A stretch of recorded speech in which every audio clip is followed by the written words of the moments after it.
Hey everyone, welcome back to On the DL podcast. I am Danielle and I have Lucky with me. We are going to be talking with Danique today. She is a Navy veteran and she also is the president of Leashes of Valor, which is a nonprofit for veterans. So we are just going to roll right into it and talk to Danique.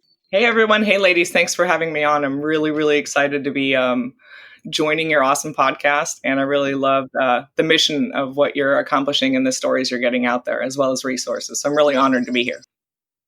So let's talk a little bit about your time in service. So you joined, what year did you join? What kind of commands were you in? What was your job? Tell us a little bit about that. And then we'll get into maybe if you have any experiences that you'd want to share. I joined the Navy in 2002. So I'm one of the people that was inspired by 9/11. I was actually a dual citizen, so I'm part German, part American, and I had to give up my German citizenship in order to join the American military. So I went for boot camp in 2002.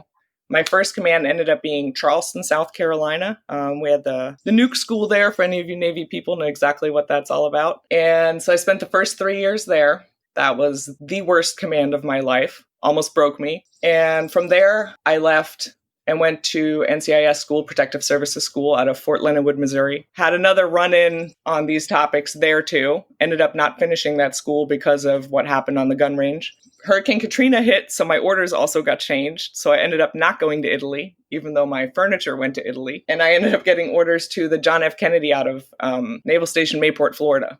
So my ship time was exactly 3 months until they realized I only had a oversea duty screening, not a sea duty screening. So all the injuries that happened in Charleston came back and I got kicked off the ship. I ended up asking to stay within my rate. So I went to Mayport Security and that was another very bad command.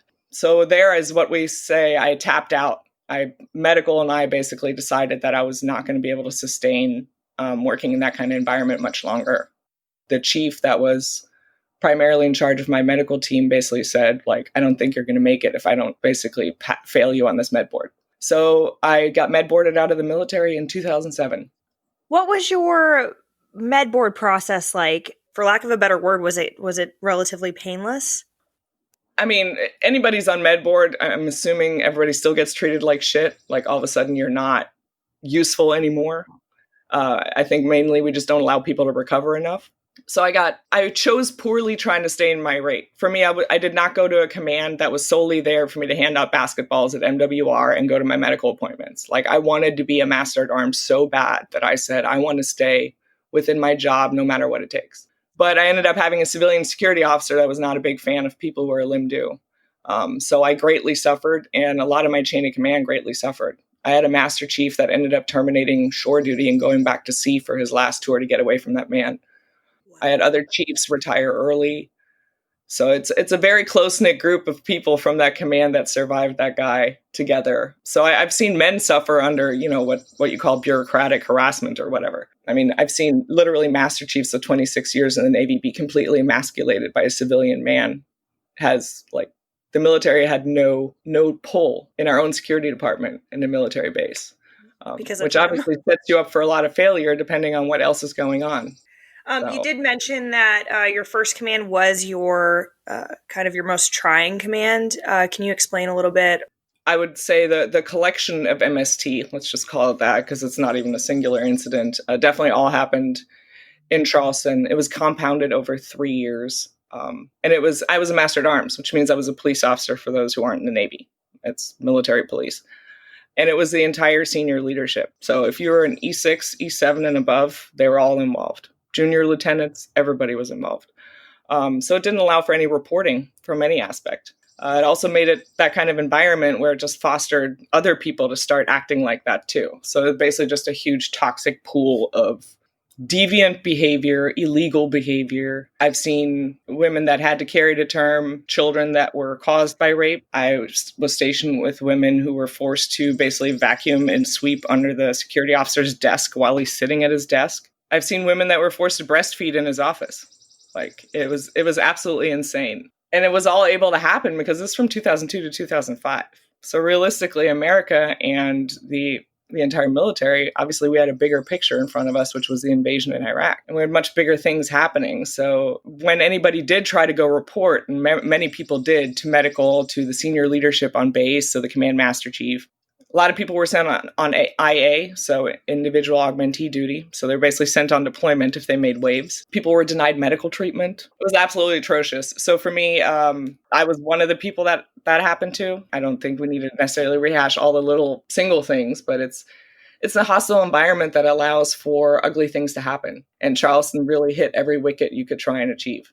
Can you go into what your first experience was like? I mean, was it something that do you want to talk about that? Or, I mean, is that something that you don't want to go into detail with?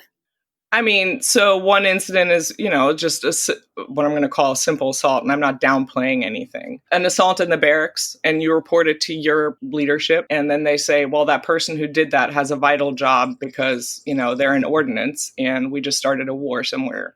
So basically, you need to pretend like it didn't happen. So that was the first encounter with, oh, okay, so they matter more than I do. I get it. I'm, 5/8 of a person? Like, well, what numbers are we doing here? Because obviously... I volunteered to go we were still doing tours in Puerto Rico at the time, Rosie Roads, when they were still protesting. And I was told there's no way he's sending me because he didn't want any of the other chiefs to think he's sending a girl there just for morale. He was telling me that the only reason I would be sending you there is so that you can pleasure the guys.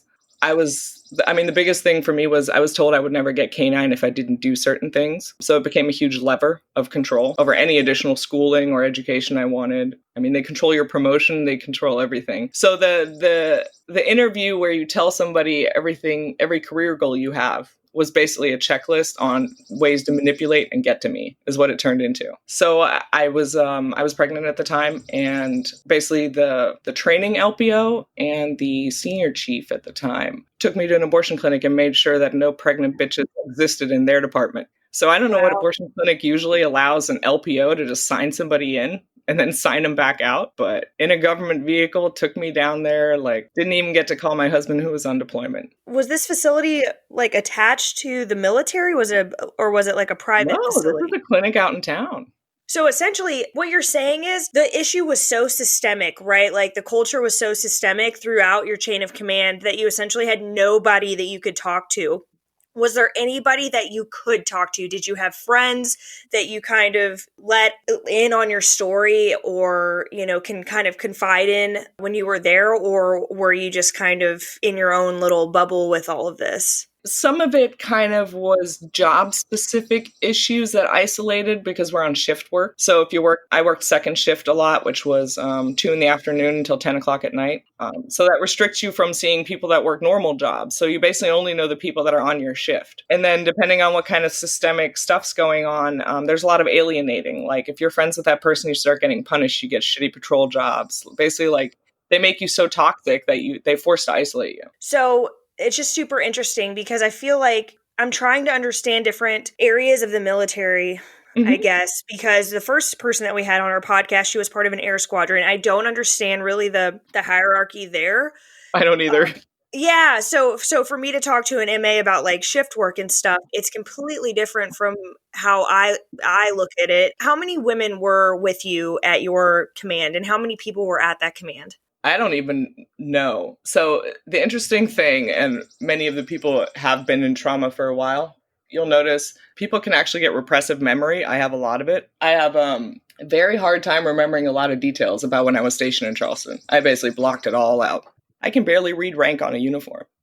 It's all gone. Like when I go to Pentagon appointments nowadays and I'm looking at some guy with a whole bunch of gold stripes on his sleeve, I know you mean something to somebody, but to me, you're basically on an individual audition. I have no idea and I don't care until I've actually met you. That's the damage that this systemic behavior does, is it erodes respect. I don't give a shit what's on your uniform anymore because have you ever laid under somebody who has Master Chief anchor and stars and he's grunting over you? That's the memory I have of a Master Chief. So for anybody in the military that's in the Chief's mess, that's the legacy you guys are protecting. Right. And it's just a blanket statement essentially at this point because that is your personal experience with that rank.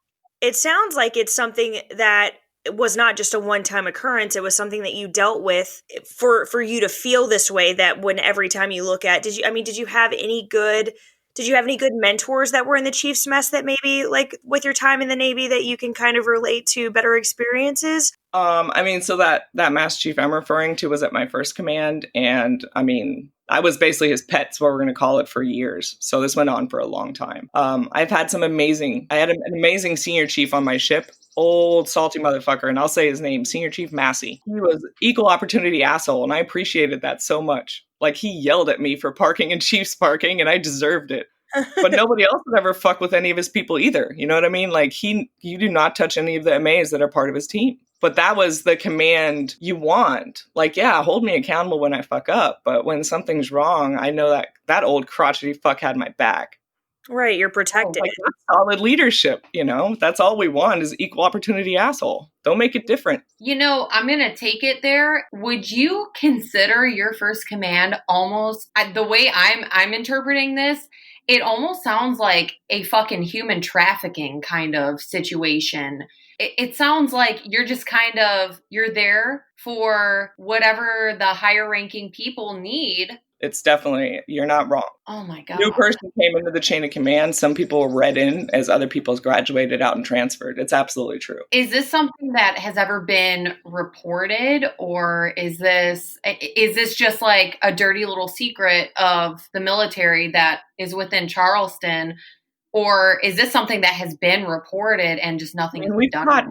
We've caught things like that in the military before. We just caught a whole bunch of guys in Bahrain doing something similar, only actual human trafficking, not, supplying your own stock. It's basically what they're doing in Charleston. But, in general, it's not uncommon. They literally own you. I was denied medical treatment. I almost went blind. I had metal splinters in my eye. And for 3 days, they kept putting me on post with one eye swollen shut. It got so bad, I actually went to a civilian emergency room, because they wouldn't allow me to go to medical treatment. And they said that if I'd waited another day, I would be blind in that eye because it started rusting. Because they treat you like just a number. It's just a punishment, but that's also how you manipulate people. It is not hard to break somebody down when you start denying certain things. You don't have to. I was armed. You can get raped while being armed. So they basically kind of make a point to let you know that regardless of anything that you have to defend yourself, they're still going to tear you down as much as they can. Yeah. And they would prove it repeatedly. Did it start with subtleties for you, or was it just 0 to 60 when you got to the command? It probably went 0 to 30, and then just a couple unfortunate events all happened close together that definitely just made it a perfect scenario. Yeah. So you knew that it was that it was an unhealthy environment when you got there. There were obviously already signs throughout your command that you were okay, this may pose a problem or a threat to me. It uncovered itself literally within one day. All of a sudden, the entire curtain was just ripped down. Okay. Okay, let me ask you, how old were you when you joined? I was 22 by the time I went to boot camp. So I was actually an older join. Okay. So you were still younger. And so Lucky and I spoke about this on our last episode, that your brain is still in the process of developing. So you're going through this stuff, and you are not even fully processing what is happening. No, because you also don't know what's legal and what's not. You know what I mean? In boot camp, they teach you that an E6 is basically a higher deity. And if you meet somebody who's an actual officer, you're oh my, you're wowed. So thinking to tell somebody, shut the fuck up, I'm not going to an abortion clinic with you, didn't really cross my mind. When there's 6 dudes in a room telling you what's going to happen to you, it didn't really seem that democratic at the time.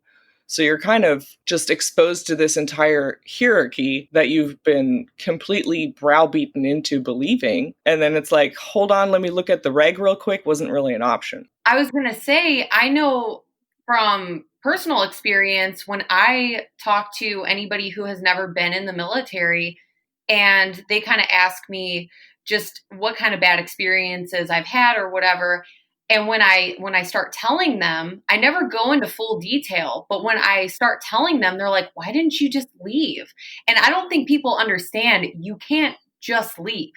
You signed your You can't resign a commission. Enlisted is even worse. You were literally in there. You're riding that wave, like it or not. So when people go UA, we're a voluntary force. When somebody goes UA, you bet your ass there was something wrong, especially if their own family doesn't know where they are. This is not Vietnam. I'm not knocking the Vietnam guys, but we all volunteered to be there. So when I'm leaving, it had to be really bad for me to leave. But we also don't want to leave. Nobody wants that shame either. I could have walked off that base and gone back to Florida, but then what? Then I went UA. Like that fear of that. It just poses a whole nother list of things that you have to think about and repercussions. And the Gilded Cage, honestly, is patriotism, because we all showed up and wanted to be there. And then we basically feel like we have buyer's remorse because we start thinking the price is too high. And then you start wondering, well, maybe I'm not mentally tough enough, or maybe it's me. And you start thinking that you are the problem because, well, there are other people who made it through. Why can't I? And in reality, and anybody listening to this that has survived this, you are the toughest bitches out there. And that's not gender specific. Somebody should think about living in such hostile environment and literally still showing up every day. What's even worse is when you're doing that, like the people doing it downrange, you're on a pump in the desert and you're going through that. That's stressful environment. Yeah, because then you can't even go home. It's like working at Walmart, getting abused at Walmart, and then having to go and sleep in the closet. Like, you can't leave. You can't escape these people. It's the same on a ship. People are like, well, yeah, why didn't you get away from it? Why didn't you report it? And it's like, I'm on deployment in the middle of the ocean. Yep. If I say something, everybody's going to know about it. That whole concept is completely unreachable to them. They can't comprehend that they can't blow off their steam or kind of get advice from people off of it, who are not involved with it, because you are so stuck. And the threats are real. I mean, people saying you'll go missing underway, killed by friendly fire, shot by another police officer, like, those are all really veiled threats. But if you make waves, like, it's not hard to believe that they actually would, seeing the other things they're capable of. And I almost wonder, how do they find, because they are essentially grooming these people who are making rank to behave the way that they are behaving and to treat people the way they treat people. So how do you almost think that they find or manipulate or whatever the people who are going up in ranks to follow suit and do exactly what they're doing too? You put them in a compromising situation, and then under UCMJ, it's an accessory after the fact. If they didn't report, then all of a sudden they're guilty by association anyway, and then you start manipulating the person. Just one time they don't say something, and then they start fearing for their job. I mean, I literally had, in Mayport, I had several chiefs and a master chief trying to get this civilian security officer off of all of our girls' backs. Like, I wasn't the only one. And I mean, that guy sank careers. Nobody did anything. The XO and the CO of the base, when my working dog got put down in Mayport, I was out of the Navy a little over 30 days after that day. I absolutely lost my shit. And I had to report it to the master chief. We were on our third IG investigation for one security officer, and he was still working there.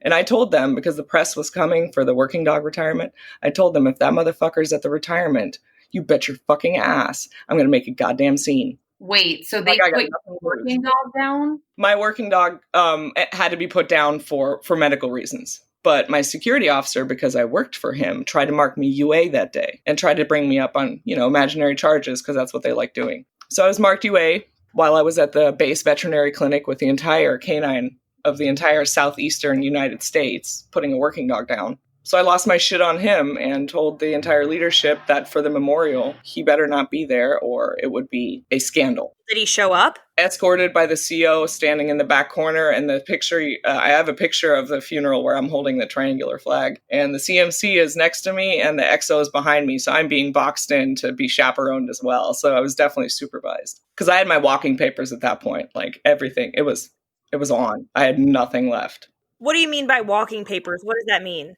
When that dog got put down and they tried to bring me up on UA charges, and like my master chief and my chief and everybody, like, nobody could help me. They're like, that the guy's nuts. Like, he's just has it out for you. That's when the chief basically said, I can end your second med board now. Like, I can write you out now and save you all of this because I don't think you'll make it. What do you think would have happened if one person hadn't had your back or had your best interest? Like, because I'm always one of those people, and I know I shouldn't be, but I'm always wondering, like, what if this person hadn't helped me, or what if this hadn't happened? Like, where would I be? Because obviously, it sounds like you were in a downward spiral with everything that was going on with you. Oh, at that point, I was definitely the queen of self-medicating. I was literally already on my second divorce in 5 years. Like, it was as as dysfunctional as you can make it, because it was just sustained after sustained trauma. Like, I just couldn't catch a break. I was definitely in Charleston. I was suicidal for sure. In the end, I had brought the CMC of the base threatening voicemails from that master chief that was keeping me as his pet. And the CMC deleted the voicemails and said, you should know better than to mess with the chief's mess. But he knew I was breaking, so I had to phone muster for the last 3 months, and that definitely saved me. Was this something, did you talk to your family or No. friends that were outside of the military about this? No, because it's first of all, when you're younger, and back then there was not a lot of conversation or exposure to even trauma or PTSD treatment, so it was honestly undiagnosed until like 2012. I didn't even know I had MST. I really no fucking clue that half that shit was borderline illegal or like really fucking illegal. And then, so that forced abortion in the beginning, definitely like the mental manipulation that goes with that of you couldn't protect your child, that there's a lot of harsh things that were said. So it's just a way to fuck with people that really just breaks them down to the point where they have nothing left. I had too much shame and had too much damage at the time to even ask people for help because I didn't know what to ask for. So it's hard for people even in the middle of it to articulate what they want because they don't, it's almost like a rabbit cornered. Something's got to give. You just don't know what. There's silver linings to everything. Right. So talk about it. So the silver lining from all of these ugly stories, you'll see a common thread. So in Charleston, my first working dog breakdown, since they wouldn't allow me to go canine, took a child from me literally because of it and all those things. There was a dog named Ben stationed there who came from Puerto Rico. And they wouldn't even let me near Ben, wouldn't let me near canine. Fast forward a couple years, I'm in Mayport, and this dog is coming to Mayport to retire, and his name is Ben from Charleston. And the guys in Mayport at the kennel were some of my biggest allies, so the people that helped me the most. And they gave me that dog. He retired with me. I basically got out of the Navy after that dog was put down. Like, that was my final release. And even though Charleston said I would never get canine, I literally took the entire industry. I've had my hands in every cookie jar in the canine industry. I've done more and worked with more people than I ever would have in uniform. I've got to work with special operations guys I also wouldn't have done in the Navy. I have one of the guys from Charleston that was my closest friend coming to get a dog from me. And I've had a guy that I was stationed with in Mayport already get a dog from me. So it's basically my big, fat, fuck you love letter. To the Navy. Yeah. So I want to kind of dive into this. Your organization, Leashes of Valor, I'm super curious about it. I did look up the website a little bit, but I kind of want to give you your own voice on this. I want you to explain what exactly it is. But before you do, I want to know how this idea sparked and who the two individuals are that went into business with you on this. So if you could just kind of, let's start from the beginning. Like, how did this idea arise and then go from there?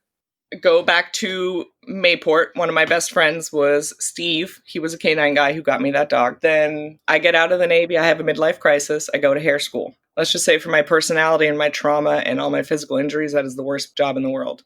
Anyway, my husband deploys. I go to Syracuse and end up at Syracuse University because I can't get a job as a hairdresser. And at Syracuse is where I meet Student Veterans Club. That was my turning point for me to really get my shit together. Until then, I was just floating around as broken, substance abusing military spouse. I met other veterans. I finally actually started connecting with veterans again because before then I wanted nothing to do with that. And one of the girls was getting a service dog. And I'm like, a what? Service dog? Oh, I didn't know about that. What is that? I like dogs. So basically, I go study abroad and I send my husband to get a service dog from this organization because he needed one for his own TBI and PTSD stuff. While I'm at Syracuse and my husband is getting that dog, my friend Steve from Mayport is killed in a car accident. So the whole canine Mayport crew has a little mini reunion through grief. So the whole canine thing came full circle, and I actually changed my degree field from library and information science to public administration and policy, specifically focusing on working dogs and service dog policy. So I went the nerd route, and then I worked for some of the largest organizations in the country after I left Syracuse. But I realized that veterans were being treated as a number, and when you're a veteran yourself, I saw there was a big disconnect, especially when it needs to be a one-on-one approach. I mean, PTSD, trauma, all of that is everybody's DNA is different. Everybody's reaction to trauma is different. So you can't just make this cookie cutter approach. And that basically through that and through lack of quality in the industry is how Leashes of Valor came about. And it's my husband, Matt, who is the canine trainer, Jason, who is a retired Marine. He is the CEO. We all got service dogs from the same organization, and then left that organization to found this. Okay, so let's talk about the process. What's the process for getting a dog through your organization? So through our organization, it's a little bit like Match.com. It's a very long application, meaning page length. It's about 19 pages. And I need to know if you're doing long walks on the beach or if you're Netflixing all day, because I need to give you a dog that's matched to your lifestyle. You're going to spend more time with that creature than you would with anybody else in your family. Application process. So we ask for that, and then we start interviewing the person. If they meet the minimum criteria of post 9/11, ideally honorable discharge, but we will obviously entertain any conversation because I know people have been kicked out for things that were just untreated. And then anger management. So people who have active case files of any kind of physical abuse or anger management issues, we usually also will not take you in the program at that time because it's just a risk to the dog. And then we work with the person. So we either have a dog in the pipeline that suits that person's lifestyle, or we have to look for a dog for that person. So people who have small children, I need to make sure the dog is good with smaller children. If you have somebody who has a prosthetic or a wheelchair, they need to be good around those kind of assistive devices. If you're in an office job or if you're a delivery driver, dog can't get car sick. Like there's all these crazy things you have to make sure all mesh together. And then we actually talk to your mental health practitioner or your family members to find out your actual triggers. And those are self-soothing behaviors, meaning when people start getting anxiety, some will twist their ring finger or twirl their hair, guys stroke their beard. It's like when a child sucks their thumb, only it's the adult version. You're starting to soothe yourself because you feel anxiety coming on. We train the dog to interrupt that behavior, to bring your attention to it. And that gives you that, what we call a fake smoke break. It gives you that, I need to take the dog out for a minute. And that gives you those 5 minutes to get out of whatever situation you're in and to recalibrate. The other things the dogs are trained on is nightmare interruption. Some people are more vocal in their nightmares, others thrash. So the dog will either slowly put pressure on you, like a weighted blanket, or tap you and lick you to bring you back to reality and present time. They can do medication retrieval. They can do light switches. We do not do protection work. It is absolutely illegal. And it is not helpful for trauma people to have a protection dog as a service dog. Right, because dogs can obviously read and pick up, as you were saying, on our anxiety. So if they were to read into that when we're in a public place, that could pose some issues for the people that are around us, I was going to ask that just because you had mentioned your husband was a trainer for military working dogs. So I wondered. I have to make a correction there. So he was a postmate in the Navy, actually. He's not a military working dog trainer. Okay. We went to PTSD service dog training school, so we do not do bite work at all. Okay, cool. So he actually went through the training. Was this after you decided you wanted to make this nonprofit? Yes. Okay, and how did you go about picking the training that he would go through, and where are you guys based out of? The farm is what we refer to is out of Milford, Virginia, which is right by Fort A.P. Hill. For anybody else, that's a little bit by Richmond and Fredericksburg on the 95 corridor. We do take veterans from all over the country, and selection for training. So honestly, since we worked at other organizations, we did get a lot of trial by error. We got to learn a lot of lessons, things to do, things not to do. And through that, also in the industry, just learning what are the good schools? Where did the good people go to school? And spent quite a bit of money on some good schools. One of them is This Able Veteran. They're out of Illinois, I believe. They also have a service dog program for men and women. Also highly recommended. But we sent them there for the PTSD and the alert training school, our trainers. And then our other trainer, Julie, who's a military spouse, she also went to a school in Texas to do just basic puppy behavioralism and other things because we work with shelter dogs and sometimes you got to fix old quirks. I want to ask also because I know that it's always kind of difficult to differentiate between what is the difference between a service dog, a therapy dog, and an emotional support dog? Because I know that people get very confused with what those things are. Oh, thank you for asking that. And yes, so therapy dogs is what you usually see in hospitals. They go visit, kids in the cancer ward, and Walter Reed has them too. Therapy dogs works for other people. They do not have public access rights. That person's usually donating their time and their dog's time and has gone through rigorous training to go visit at hospitals. But that's all they do. They're there to make people happy. Emotional support animal is something a doctor can prescribe to you, and that means that whatever animal you choose that makes you happy, ideally cat or dog, it is there to just give you emotional support. Their mere existence is making you happy. Petting them lowers your blood pressure, all of those things. Emotional support is all they do. There's no training required. There's nothing wrong with having those dogs. They have tremendous value. But the difference between them and service dogs is service dogs are go through rigorous training, meaning you can trust them to be around children, or you should. You can leave them in a restaurant on the floor and they will not eat off the floor. They will not defecate on things. I mean, it's rigorous training. And then they're also trained for that specific disability. So for vision impairment, these dogs are really trained to not walk that person into traffic. It's a huge it's a huge life or death responsibility, some of these dogs. Same with diabetic alert. Like if blood sugar spikes, if you're relying on that dog to tell you, like if that dog misses the signal, it's not going to go well. So that's why people are so adamant about trained versus untrained, because untrained can be reactive to trained dogs and then you have drama.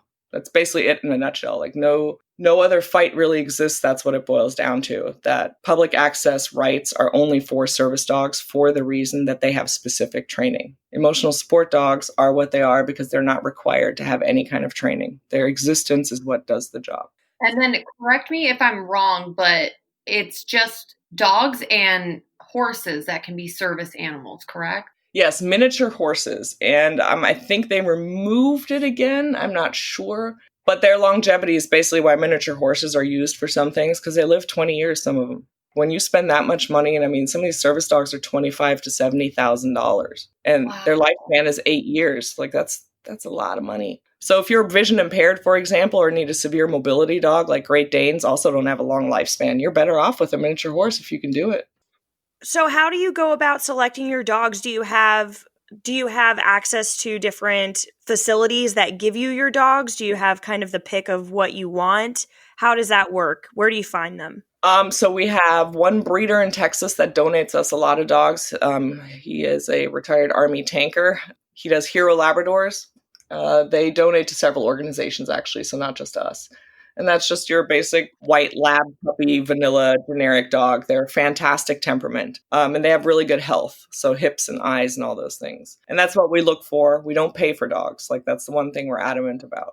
And then with shelters, we have good relationships with some shelters, but some rescues also don't believe dogs should work. We've run into that. They will not give us dogs because they don't believe dogs should have jobs. We have organizations that are very well-intending and fail to disclose certain personality issues with dogs. So they'll tell us this dog is going to be great and, something spider monkeys out of the back of the vehicle. So, it can sometimes be difficult and very time consuming. So, I mean, we have a few good relationships that are reliable, but other than that, it's definitely picking through a lot of love letters to find something decent. So are there breeds that you don't work with or that don't make good service dogs? Or is this kind of, I have 2 dogs and I have a blue heeler who she is a working dog. And people always ask me if I've taken her to training. They're like, she's so smart, things like that.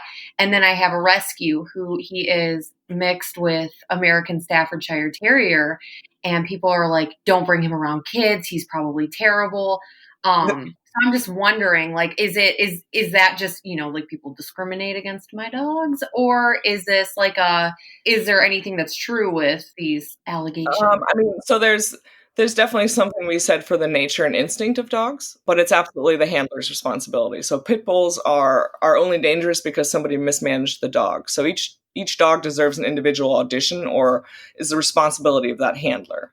We do not do pit bulls for the reason that A, it's a stereotype, and I don't need a veteran with PTSD walking around with a stereotype. That doesn't help.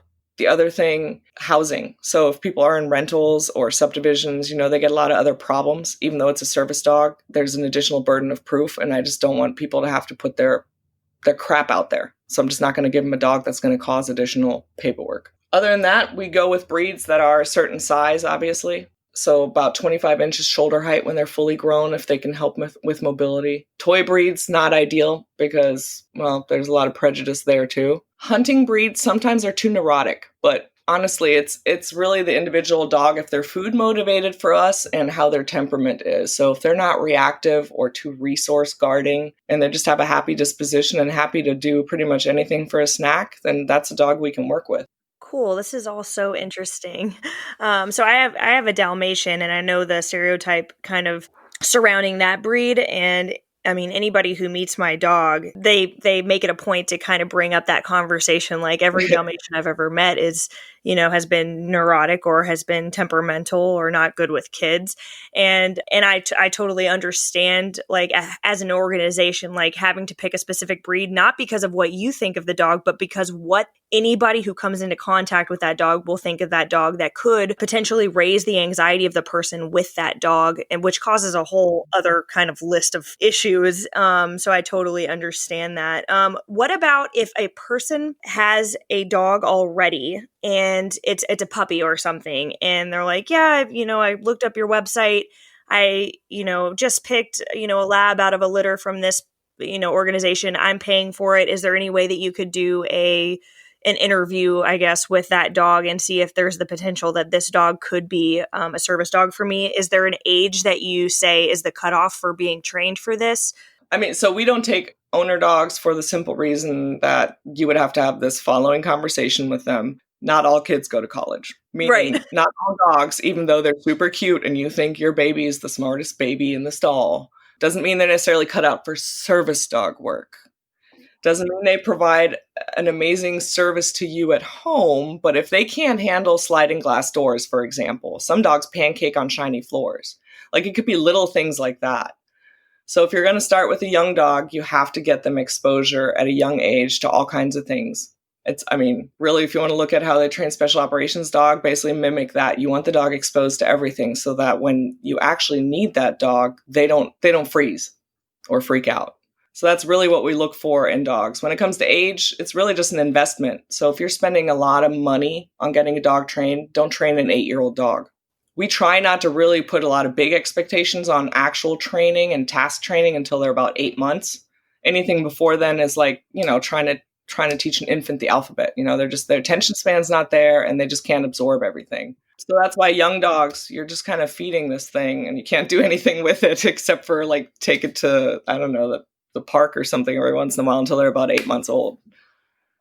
But it's hard for people that have already an emotional attachment to their dog and then they want it to be a service dog. And either the dog's not cut out for it or they don't have the emotional capacity to do it themselves. And not a lot of organizations take on an outside dog because it's a lot of responsibility and you have to take it away from that person and nobody wants that. How long does it take to train a service dog? So a lot of that will vary with what pre-work has been done, meaning what the dog does and doesn't need to be worked through.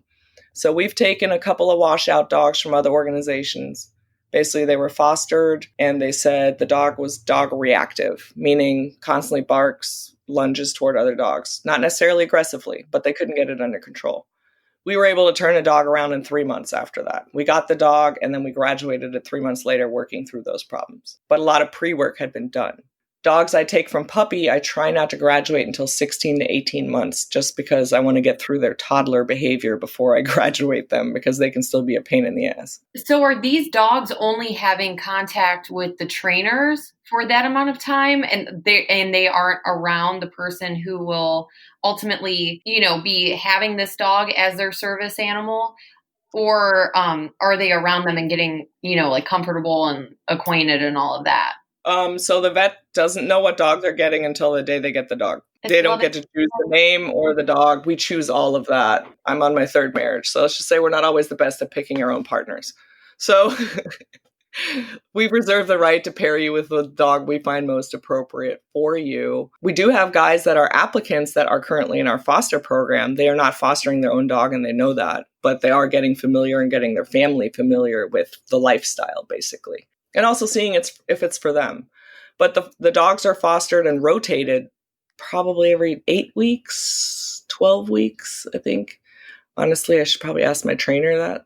But she does a really good job of rotating them so that the humans don't get too attached and the dogs don't learn just from one household. So we have families with smaller children, larger children, more active, more office work, and the dogs work through all of that. So they have all this exposure. By the time they go to a vet, they've already lived with different style families and gone to wineries and kayaking and whatever things these people do. Is there a process that you guys have that allows you to take a dog back if for any reason, the owner is not a good fit for some reason, or, what's the process for that? Cold hard truth, I will absolutely take a dog back, and I have done it. The welfare of the dog is also our priority.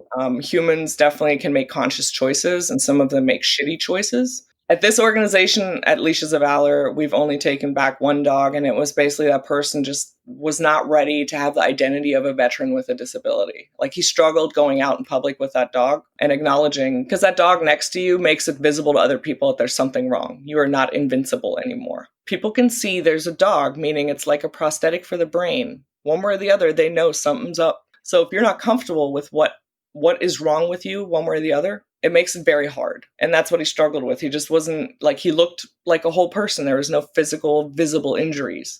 So on good days, he could pretend there's nothing wrong. And that dog kind of took that pretending away. So it just wasn't a successful pairing. He wasn't ready.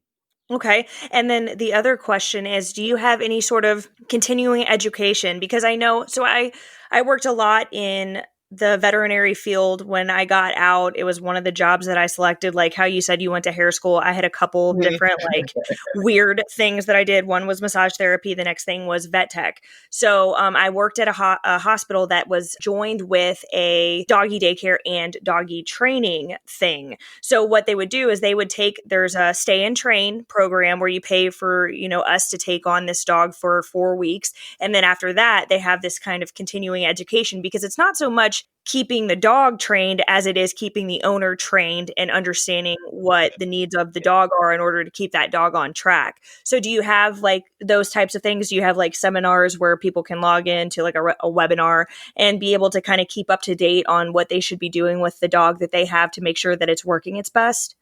So one of the things we do, because we're a residential program, meaning when the vet gets their dog, they come stay here on property for 16 days. So it's full immersion. So I'm basically graduating a mini dog handler. So when they leave with that manual, they also leave with a lot of the homework and knowledge how to maintain what we've taught them.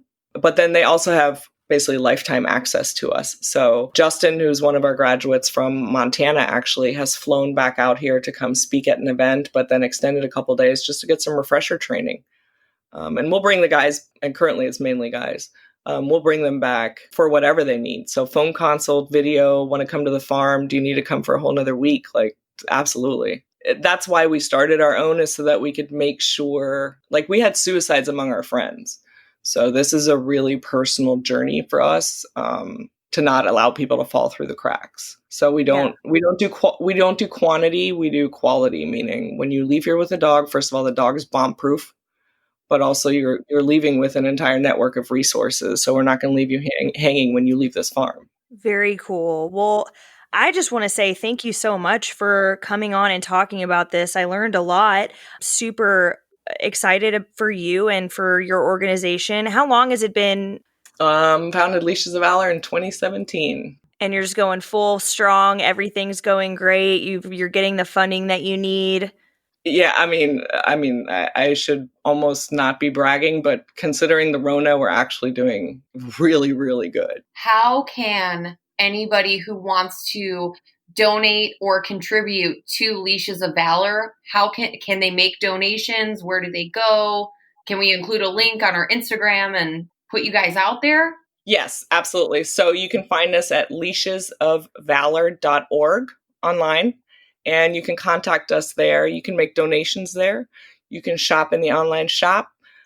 We also have an Amazon wish list. So if you prefer not giving money and you want to make sure you're feeding a puppy, send us a bag of dog food. That really makes the world go round for us. If you want to volunteer or apply for a dog or just get more information, again, go to our website at leashesofvalor.org. And if we're not a right fit for you, we'll still be happy to point you in the right direction and make sure you get the resources you need. Awesome. Thank you so much again for coming on and talking to us about not only your personal experiences with what you went through in the Navy, but also talking about Leashes of Valor, because I think it's really important that, sometimes just counseling sessions and going to a psychiatrist doesn't work, and having a constant companion. I think people don't realize how therapeutic it really is to have an animal with you and how helpful it could actually be. And for a lot of us that struggled with the aspect of not having loyalty where we were stationed, the loyalty of a dog was a really big thing for me,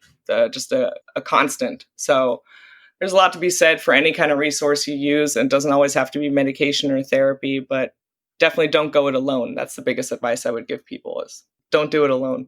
Well, awesome. Thank you. I'm so glad we had you on and were able to talk with you. To those of you listening, if you have any questions regarding the conversation that we had today, feel free to send us an email if you have experiences, again, or resources that we would probably like to talk about on this podcast, as that is one of the things that we would like to shed a light on, is, resources that may have otherwise not come to light for you.